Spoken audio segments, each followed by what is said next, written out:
गणेशाय प्रभ निधनं कुरु मे देव सर्वकार्येषु सर्वदा।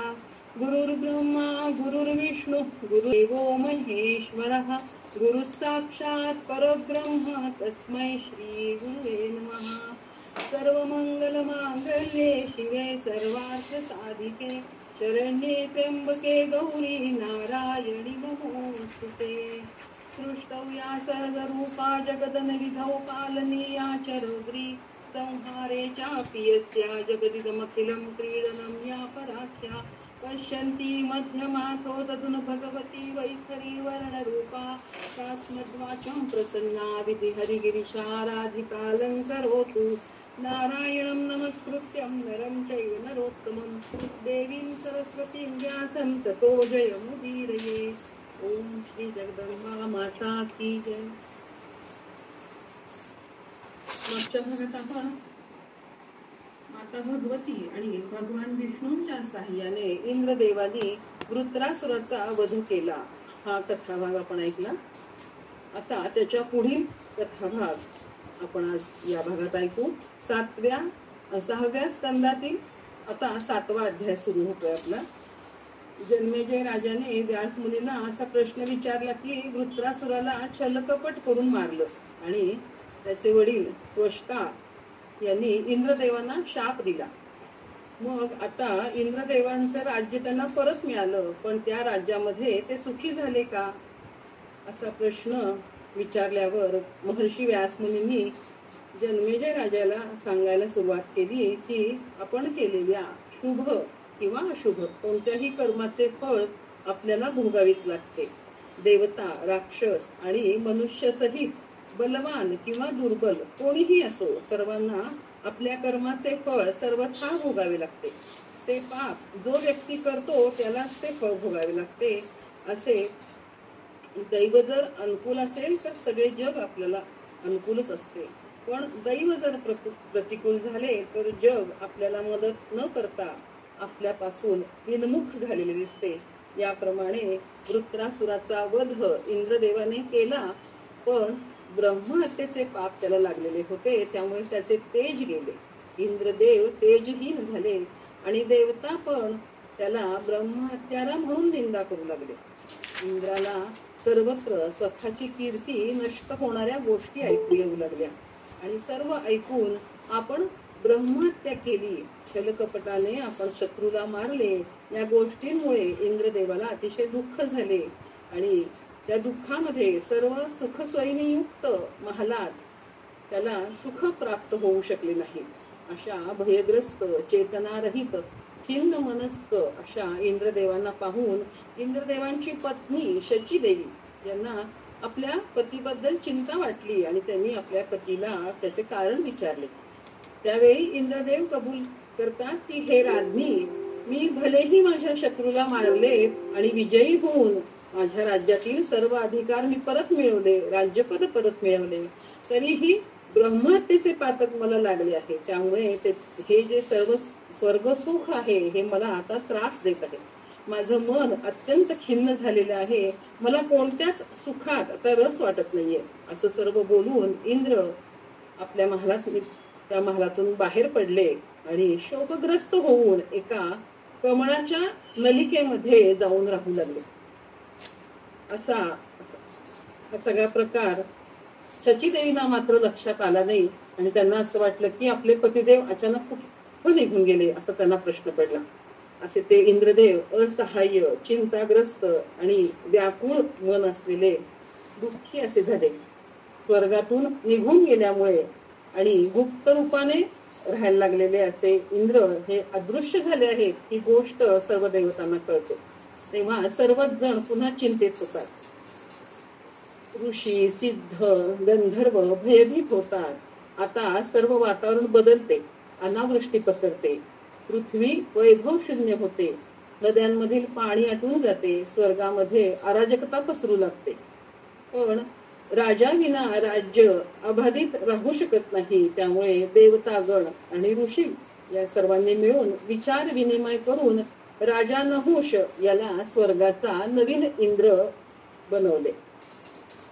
राज्य प्राप्त केल्यानंतर राजा नहुष धर्मात्मा असला तरी राजसी वृत्तीमुळे विषयासक्त झाला. देव उद्यानात क्रीडा करत अप्सरांच्या घोळक्यामध्ये सुखात तो दिवस घालवू लागला.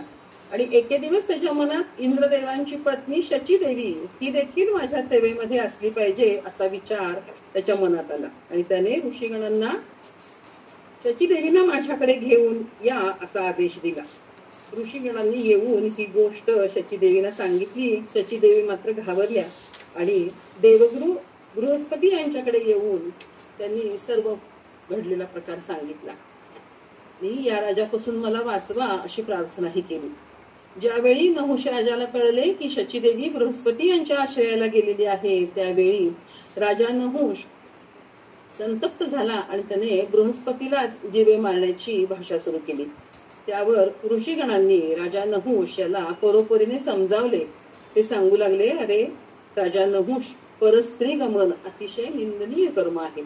शची देवी तर अतिशय साध्वी पतिव्रता स्त्री आहेत. त्यांचा पती सध्या येथे नाही, पण तो जिवंत आहे हे नक्की. आणि ज्या पती जिवंत असताना त्या कधीही तुझा पती म्हणून स्वीकार करणार नाही. आणि सध्या आपण तर 3 लोकांचे स्वामी आहात, धर्माचे रक्षक म्हणून राज्यपदावर आहात. त्यामुळे जर आपण अधर्माने असे वागला तर अधर्म पसरेल आणि आपल्याला ह्या राज्यातून बाहेर जावे लागेल, राज्य नाश पावेल. राजाने स्वतः धर्माचे पालन केले पाहिजे. त्यामुळे हा विचार तुम्ही मनातून काढून टाका. पापबुद्धीचा आश्रय न घेता सात्विक बुद्धी ठेवून इंद्रपदाचा कारभार सांभाळा असे सर्व सांगून सांगितले तरी सुद्धा नहुष राजाने त्याचा स्वतःचा हट्ट काही सोडला नाही. नाईलाजाने देवता ऋषीगण बृहस्पतीकडे जाऊन पुन्हा शची देवीला नहुष राजाकडे पाठवा अशी विनंती करतात. पण बृहस्पती मात्र शची देवींना मी पाठवू शकत नाही असे ठामपणे सांगतात. आता यावर उपाय म्हणून मग बृहस्पती शची देवींना एक युक्ती सांगतात. त्याप्रमाणे शची देवी पण एके दिवशी राजा नहुष यांच्याकडे जातात आणि तिला बघून मात्र ह्या नहुष राजाला अतिशय आनंद होतो. शची देवी नहुष राजाला सांगतात, ज्यावेळी माझा पती मृत होईल तेव्हाच मी तुमचा पती म्हणून स्वीकार करेन. ते ऐकून आनंदाने नहुष राजाने होकार दिला आणि शची देवींना जाण्यासही सांगितले. त्यानंतर सर्व देवतागण वैकुंठात महाविष्णूंकडे जातात आणि इंद्रदेवांच्या बाबत त्यांच्या ब्रह्महत्येच्या पापातून सुटका होण्यासाठी काहीतरी उपाय सांगा आणि ते कुठे आहेत याबद्दलही काहीतरी माहिती सांगा असे सगळे म्हणतात. आणि शची देवीला नहुष राजाच्या त्या अन्यायातून देवीची सुटका करावी अशी पण प्रार्थना करतात. या सर्व गोष्टी ऐकून घेतल्यावर विष्णुदेव जे आहेत त्यांनी देवतांना अश्वमेध यज्ञ करण्यास सांगितलेले आहे. तसे केल्याने इंद्राचे पाप ही नाहीसे होईल आणि माता जगदंबिका प्रसन्न होईल. शची देवींनी पण माता जगदंबिकेची पूजा आराधना करावी आणि माता जगदंबिका त्यांनाही प्रसन्न होईल. आणि नहुष राजाला ती स्वतःच्या मोहमायेत गुंतवून ठेवून मग योग्य वेळी त्या नहुष राजाच्या अन्यायातून शची देवींची सुटकाही करेल असं हे भगवंत विष्णू सगळ्या देवतांना सांगतात. हे सगळं ऐकून घेऊन देवता मग अश्वमेध यज्ञाची तयारी करतात आणि तो यज्ञ सगळे देवता मिळून संपन्न करतात. भगवान विष्णूंनी पण ब्रह्महत्येचे पातक जे आहे ते वृक्ष, नदी, पर्वत, पृथ्वी आणि स्त्रियांमध्ये वाटून टाकले आणि इंद्रदेव हे पापरहित झालेले आहेत. आता माता शिवाची आराधना, इंद्राची पत्नी इंद्राणी शचीदेवी ज्या आहेत त्या आपल्या पतीचा ठाव ठिकाणा माहित व्हावा म्हणून त्या माता शिवाची आराधना करू लागतात. सर्व भोगांचा त्याग करून तपस्विनीचा वेश धारण करून देवीचे पूजन अर्चन करत शची देवी भगवती मातेची कळवळून मनापासून प्रार्थना करतात आणि थोड्या दिवसानंतर माता त्यांना प्रसन्न होते आणि मातेने त्यांना साक्षात दर्शन दिलेलं आहे. हंसावर आरूढ झालेली, सर्व आभूषणांनी युक्त, 4 भुजांची, वरदहस्त असणारी, सूर्याच्या तेजाने तळपणारी आणि त्याचबरोबर चंद्राची शीतलताही प्रदान करणारी, त्रिनेत्री, करुणामयी, जगत जननी भगवती पाहून शचीदेवी इंद्राणी सद्गतीत झाली. तिने मातेकडे माझ्या पतीचा ठाव ठिकाणा मला सांग, नहुष राजाच्या भयापासून माझी मुक्तता कर आणि माझे पती जे आहेत इंद्रदेव यांना स्वर्गाचं राज्यसुख परत मिळवून दे असा वर मागितला. देवीने पण तथास्तु म्हणून शचीदेवींना आशीर्वाद दिलेला आहे आणि आपल्या एका दूतीला शचीदेवींसह पाठवले आणि इंद्र ज्या ठिकाणी लपून बसला आहे त्या ठिकाणी तू शचीदेवींना घेऊन जा असं त्यांच्या दूतीला त्यांनी सांगितलं देवीने. आणि मग शचीदेवी तिथे गेलेल्या आहेत. आपल्या पतीला भेटल्यावर शचीदेवींनी सर्व हकीकत इंद्रदेवाला सांगितली. तुम्ही गेल्यानंतर नहुष राजा हा कसा त्याने अराजकता माजवलेली आहे आणि तो कसा माझ्यावर वाईट नजर ठेवून आहे वगैरे सगळं गोष्ट त्यांनी आपल्या पतीला तिथे सांगितली. आपल्या पत्नीचे दुःख कळल्यामुळे इंद्रदेवांनी विचार केला आणि एक उपाय सांगितला. ते म्हणाले, देवी तू धैर्य धारण कर आणि स्वतःचं शील जप आणि माता जगदंबेची प्रार्थना करण्यास सांगितली, ज्यामुळे माता प्रसन्न होऊन तुला मदत करेल असेही सांगितले. माता भुवनेश्वरी तुला सहाय्यकारी होईल. तू मातेची प्रार्थना जप तप करत राहा असा इंद्रदेवांनी शचीदेवींना सल्ला दिला. त्यानंतर शांतपणे मग शचीदेवी नहुष राजाकडे गेल्या. तिला शचीदेवींना आलेल्या पाहून राजाला खूप आनंद झाला आणि त्यांनी एक युक्ती पण सांगितलेली होती इंद्रदेवांनी शचीदेवींना. त्याप्रमाणे त्या मनात ती युक्ती योजूनच त्या नहुष राजांकडे गेलेल्या होत्या. त्यांनी राजाला सांगितलं की मी तुमचं सर्व मनोरथ पूर्ण करेन, पण त्यासाठी माझी एक अट आहे. ती अट जर तुम्ही पूर्ण केली तर मी तुमची झालेच म्हणून समजा. ते सर्व ऐकून नहुष राजाने यज्ञ दान जप तप याद्वारे जे काही पुण्य मिळवलेले होते त्याची शपथ घेऊन मी हे शचीदेवी तुझी मी अट पूर्ण करेन असं आश्वासन दिलं. मग शचीदेवी सांगू लागल्या की विष्णूचे वाहन आहे गरुड, शंकराचे वाहन आहे नंदी, ब्रह्माचे हंस, यमाचे महिष, कार्तिकेयाचे वाहन मयूर, गजाननाचे मूषक अशी निरनिराळे वाहने आहेत. तर तुमचेही असेच आगळे वेगळे वाहन असावे असे मला वाटते. त्यामुळे तुम्ही अशा एका वेगळ्या प्रकारच्या वाहनात बसून माझ्या महालात तुम्ही या, मग मी तुमचं स्वागत अवश्य करेन. त्यांनी असं सांगितलं की तुम्ही पालखीत बसून या, पण तुमच्या पालखीचे भोई जे कोणी असतील ते आपल्या राज्यातील श्रेष्ठ ऋषीमुनी हे असले पाहिजेत. राजाने ही अट मान्य केली आणि दुसऱ्याच दिवशी माता भगवतीच्या प्रभावाने मायेने मोहित झालेल्या राजा नहुषाने राज्यातील ज्येष्ठ श्रेष्ठ मुनींना आदेश दिला की तुम्ही माझ्या पालखीचे भोई व्हायचं आहे आणि मला शचीदेवींच्या महालात घेऊन जायचं आहे. तो आदेश ऐकून प्रमुख ऋषी तेथे उपस्थित झाले. राजा पालखीतही चढला आणि ऋषींनी ती राजाची पालखी आपल्या खांद्यावर घेतली आणि पुढे चालण्यास सुरुवात केली. त्या ऋषींमध्ये अगस्त्य ऋषीही होते. राजाला शचीदेवींची भेट घेण्याची अधीरता इतकी झाली की त्यांनी त्या ऋषींना चाबकाने मारायला सुरुवात केली आणि सर्प सर्प असे म्हणत मारायला सुरुवात केली. सर्प म्हणजे शीघ्र, लवकर चला लवकर चला, शीघ्र चला असं त्याचा अर्थ. त्यावेळी मुनींना ते सहन झाले नाही. त्या अगस्त्य मुनींना पण त्यांनी चाबकाने मारलं आणि त्या मुनींना ते सहन झालं नाही आणि त्यांनी राजाला शाप दिला की ताबडतोब आत्ताच्या आत्ता वनात एक भयंकर शरीर असणारा असा विशाल सर्प तू होशील आणि हजारो वर्ष तुला त्याच अवस्थेमध्ये कष्ट भोगावे लागतील आणि तुला युधिष्ठिर राजाचे दर्शन ज्या वेळेला होईल तेव्हा तुला मुक्ती मिळेल. आणि त्या शापाच्या प्रभावाने राजा नहुष तात्काळ सर्प होऊन स्वर्गातून खाली पडला. त्यानंतर मग पुन्हा इंद्रदेवांना आपल्या राज्यामध्ये नहुष राजा गेल्यानंतर इंद्रदेवांना आपल्या राज्यामध्ये यायला मिळालं. शचीदेवींना अतिशय आनंद झाला. सगळ्या देवदेवतांना आनंद झाला. सगळ्यांनी आनंदाने इंद्रदेवांना पुन्हा राज्याभिषेक केला, राज्यपदावर बसवलं आणि आपल्या राज्यामध्ये देवी मातेच्या कृपेमुळे शचीदेव शचीदेवी आणि इंद्रदेव हे दोघही आपल्याच महालातून हा सुखाचा उपभोग, स्वर्ग सुखाचा उपभोग ते घेऊ लागले. जो मनुष्य देवता जे कर्म शुभ किंवा अशुभ आहे ते जे कर्म करतात त्यांना त्याचे शुभ किंवा अशुभ फळ भोगावेच लागते. जसं कर्म असेल तसं त्याचं फळ असतं.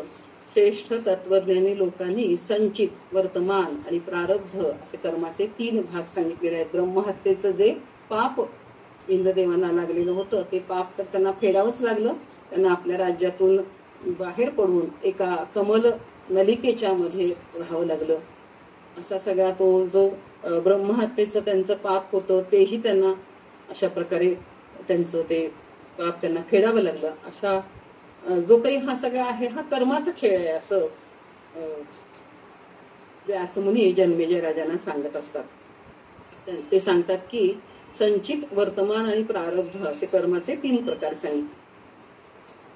आता हे ते वर्तमान कर्म आहे ते शुभ किंवा अशुभ असते. जो जीव देह प्राप्त करतो तोच कर्म करत असतो किंवा उलट पक्षी जे कर्म तो करतो त्याप्रमाणे त्याला देहप्राप्ती होते.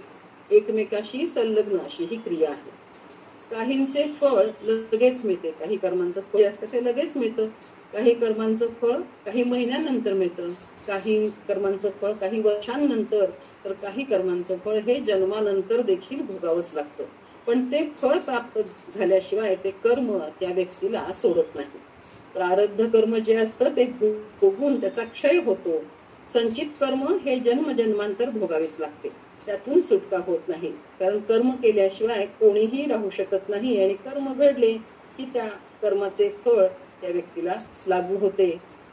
म्हणूनच असं म्हणतात की केले कर्म तेची भोग आले. त्यामुळे प्रत्येकाने चित्त शुद्ध करावे. अभिमान रहित जर आपण राहिलो तर आपल्याला ज्ञान होते आणि ते ज्ञान झाले की मग आपल्याला कर्म जे आहे ते कर्म करताना आपल्याला त्यातून आपल्याला फळ त्या कर्माचं भोगावं लागतं. असं ते कर्म आपल्याकडून घडत नाही. तो जो काही हा सगळा कर्माचा प्रकार आहे हा कर्माचा सगळ्या प्रत्येक कर्म जे आहे ते माणसाने करताना अंतःकरण शुद्धी करायला पाहिजे. फळाची अपेक्षा न ठेवता निष्काम कर्म केलं पाहिजे. अहंकार विरहित होऊन ते कर्म केलं पाहिजे आणि माता भगवतीच्या चरणी ते कर्म जे आहे ते अर्पण केलं पाहिजे. या कलियुगात समस्त पापांचा नाश होण्यासाठी माता देवी यांच्या चरणांच्या कमलांचे ध्यान करावे. कळीकाळाच्या आघातापासून वाचण्यासाठी आपल्या ह्या मातेच्या नावाचे सतत स्मरण करावे. मातेला शरण जाऊन आपले जीवन पापमुक्त होते असे हा ग्रंथ आपल्याला सांगतो.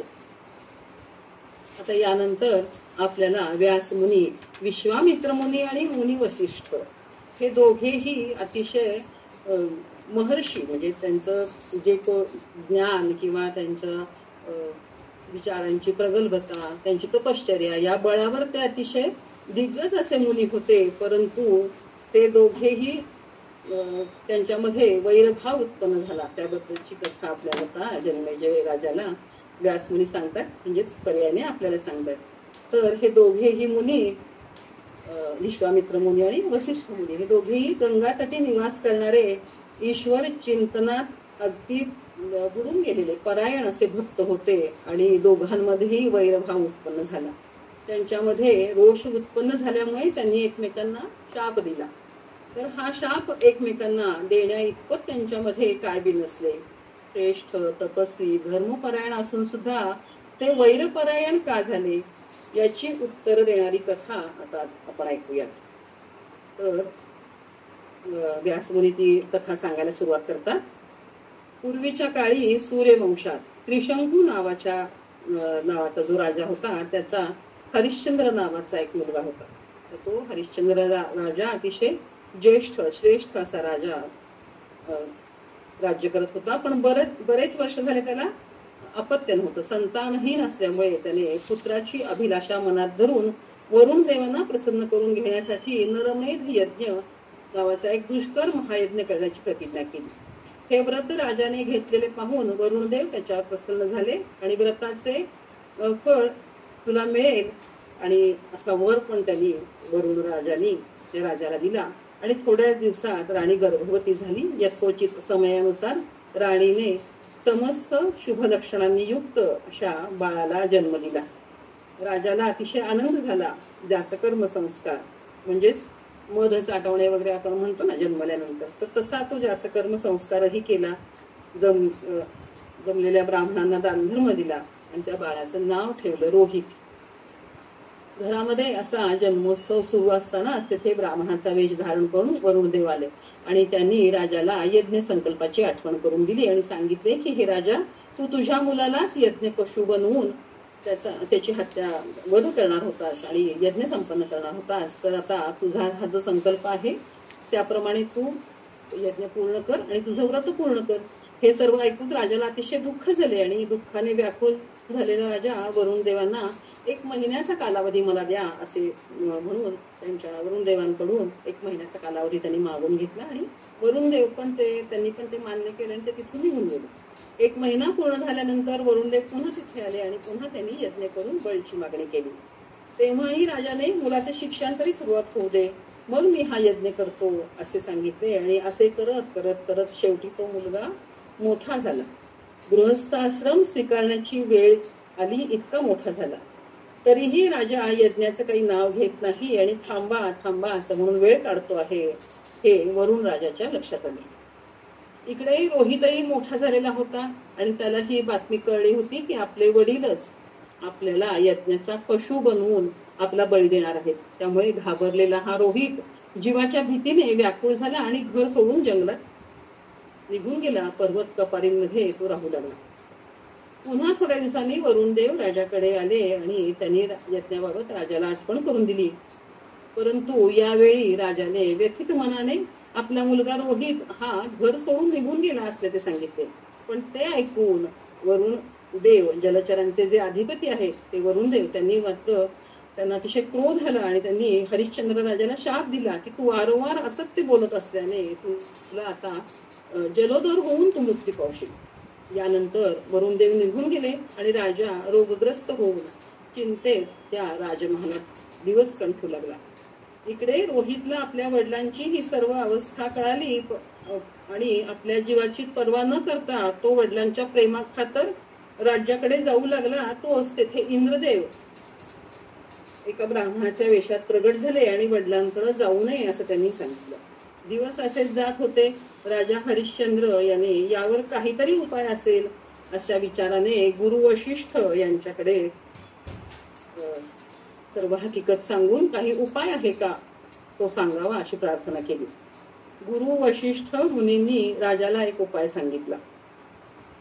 हे राजा, तू एक काम कर, तुला यज्ञासाठी एक पुत्र विकत आणावा लागेल आणि मग त्या मुलाचा तू यज्ञ पशु म्हणून वध कर आणि यज्ञ संपन्न कर.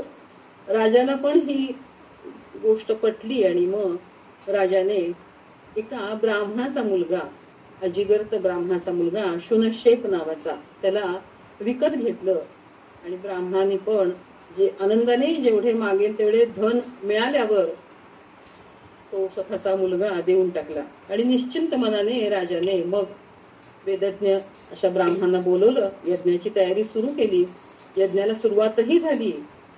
त्यावेळी तिथे मुनी विश्वामित्र आले आणि त्यांनी पाहिलं की निरागस निरपराध अशा मुलाला बळी देण्यासाठी यज्ञ, त्या बळी देण्याचं जे ठिकाण असतं त्या ठिकाणी त्या मुलाला बांधलं गेलेलं आहे.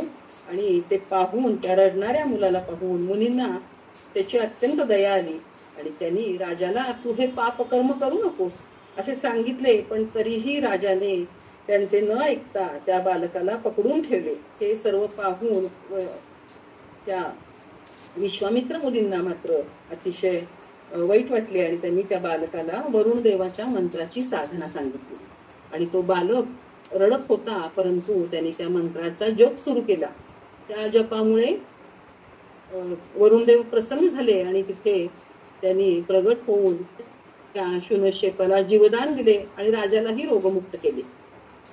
मुनी विश्वामित्र त्या शुनशेप म्हणून जो तो अजिगप्त ब्राह्मणाचा मुलगा ज्याला बळी देणार होते त्याला घेऊन ते निघून गेले. मुनींना राजाचा अतिशय राग आलेला होता.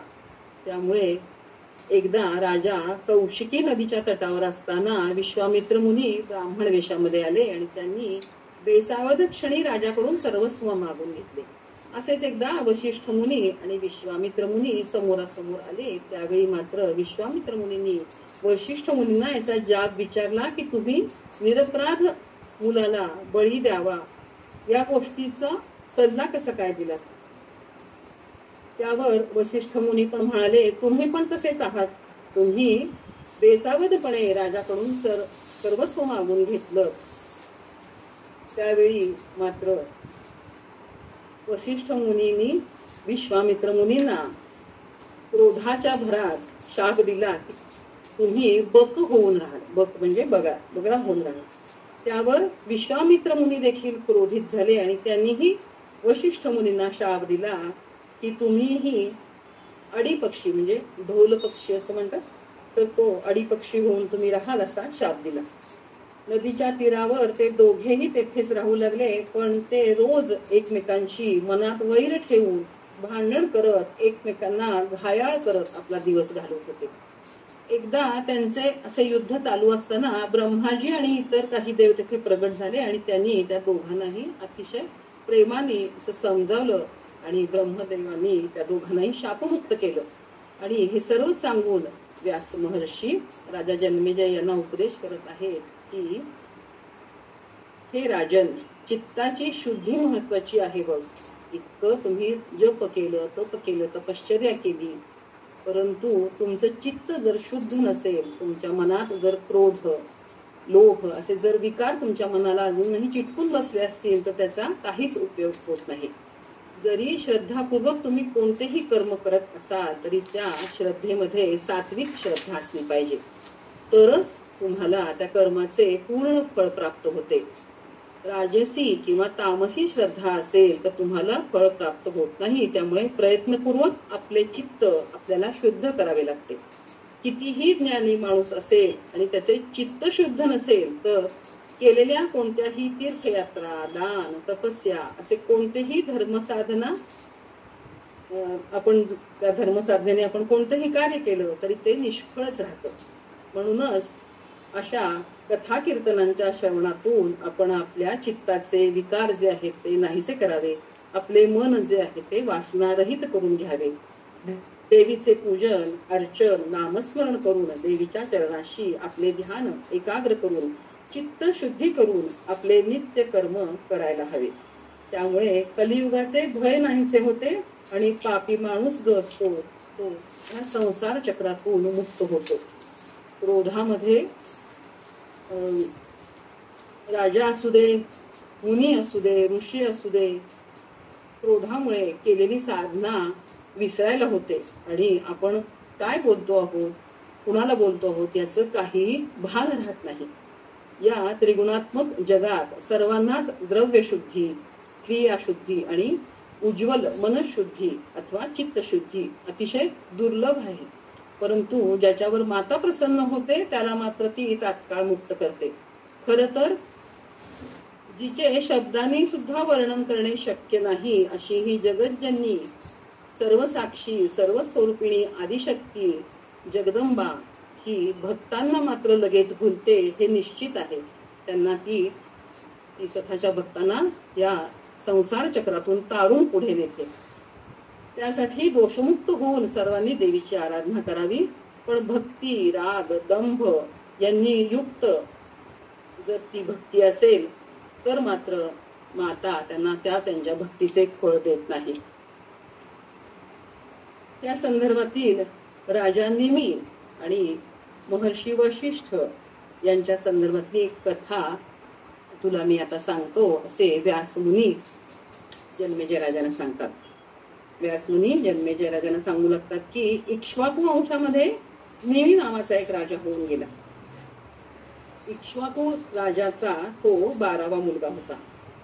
धर्मज्ञ, सत्यवादी, दानशील, ज्ञानी आणि पुण्यात्मा असा निमी राजा त्याचा लौकिक सर्वत्र पसरलेला होता. त्यांनी ब्राह्मणांच्या हितासाठी गौतम मुनींच्या आश्रमाजवळ जयंतपूर नावाचे एक नगर पण वसवलेले होते. इतका तो ब्राह्मणांवर त्याची श्रद्धा होती. त्याच्या मनात एकदा 5000 वर्षांसाठी यज्ञ चालेल असा यज्ञ करण्याची दीक्षा ग्रहण करण्यासाठी आणि त्यासाठी कितीही दक्षिणा द्यावी लागली तरी चालेल, पण असा एक संकल्प करण्याचं त्याच्या मनात आलं आणि राजसी बुद्धीनुसार त्याने ते करायचं ठरवलं. त्याबाबत आपल्या वडिलांची त्यांनी परवानगी घेतली आणि त्यांनी अनेक ऋषी मुनी जसे भृगु, अंगिरा, वामदेव, गौतम, वशिष्ठ, पुलस्त्य, रुचिक, पुलह, क्रतू अशा अनेक यज्ञकर्मामध्ये कुशल वेद पारंगत वेदज्ञ मुनींना, तपस्वियांना आमंत्रण पाठवले, सगळ्यांना बोलवून घेतले आणि गुरु वशिष्ठ त्यांचे कुलगुरु जे होते वशिष्ठ यांना आपण माझे हे कार्य संपन्न करावे अशी प्रार्थना केली. मी सर्व यज्ञ साहित्य आणि लागणारी सर्व तयारी केली आहे असंही सांगितले. पण वशिष्ठ मुनींनी मी इंद्रदेवांकडे यज्ञ पूर्ण करण्याच्या कार्यासाठी जाऊन येतो आणि मग तुझा हा जो यज्ञ आहे तो आपण करू, तोपर्यंत तू थांब असे ह्या निमी राजाला सांगितले आणि ते इंद्रदेवांकडे निघूनही गेले. पण मग इतकी सर्व तयारी झालेली आहे हे पाहून निमी राजाने ते कार्य गौतम ऋषींकडून पूर्ण करण्याचे ठरवले आणि तो यज्ञ त्यांनी सुरूही केला. जवळपास 500 वर्षानंतर वशिष्ठ मुनी इंद्रदेवाकडचं कार्य संपन्न करून निमी राजाकडे आले. त्यावेळी नेमकीच राजा निमीला जरा गाढ झोप लागलेली होती आणि राजा गुरु वशिष्ठांच्या स्वागताला उपस्थित राहू शकला नाही. पण ही गोष्ट वशिष्ठ मुनींना आवडली नाही आणि त्यांना तो स्वतःचा अपमान वाटला आणि राजा नेमीला त्या क्रोधाच्या भरात त्यांनी राजा नेमीला शाप दिला. त्यांनी राजाला तुझा हा देह नष्ट होईल आणि तू विदेही होशील असा शाप दिला. हा सर्व प्रकार पाहून काही सेवकांनी ताबडतोब राजाला जाऊन उठवलं आणि घडलेली घटना सांगितली. ते ऐकून राजा नेमी ताबडतोब तेथे आला आणि गुरु वशिष्ठ मुनींची त्यांनी क्षमा मागितली. पण मुनी क्रोधित होते. त्यावेळी त्यांनी राजाचं काहीही ऐकून घेतलं नाही. आता ह्या राजालाही राग आला, निमी राजालाही राग आला आणि राजाने पण मुनींना शाप दिला की तुम्हीही विदेही होऊन जाल म्हणून. आणि अशा प्रकारे क्रोधामध्ये या राजानेही इतकं पुण्यकर्म, इतका मोठा यज्ञ त्याचा चालू होता, इतकं पुण्य अर्जित केलेलं होतं, पण त्याचा काहीही उपयोग झाला नाही. त्या क्रोधाच्या भरात त्यांनी आपल्या गुरूंना शाप दिला आणि गुरु वशिष्ठ हे तर तपस्वियांमधले श्रेष्ठ, पण तरीही त्यांचं सुद्धा त्यांची तपश्चर्या वगैरे त्यांना भान राहिलं नाही आणि क्रोधामध्ये त्यांनी पण निमी राजाला शाप देऊन टाकला. तर अशा प्रकारे हे दोघंही जण एकमेकांना शाप देतात. आता वशिष्ठ मुनींनी आपले वडील ब्रह्माजी यांना त्याच्यावरचा उपाय विचारला. त्यावर त्यांनी विदेही वशिष्ठ मुनींना तू मित्रा वरुणाचे तेज आहेस आणि तू त्यांच्याच शरीरात प्रवेश करून तिथेच थोडे दिवस राहा असे सांगितले.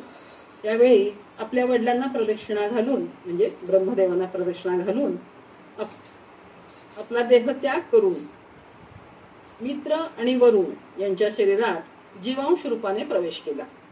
वशिष्ठ मुनींनी मित्र आणि वरुण यांच्या दोघांच्या शरीरामध्ये प्रवेश केला आणि मग त्या प्रवेश केल्यानंतर त्यांच्या जीवांशाचा रूपामध्ये म्हणून त्यांनी अगस्ती आणि वशिष्ठ रूपात पुन्हा त्यांनी जन्म घेतला.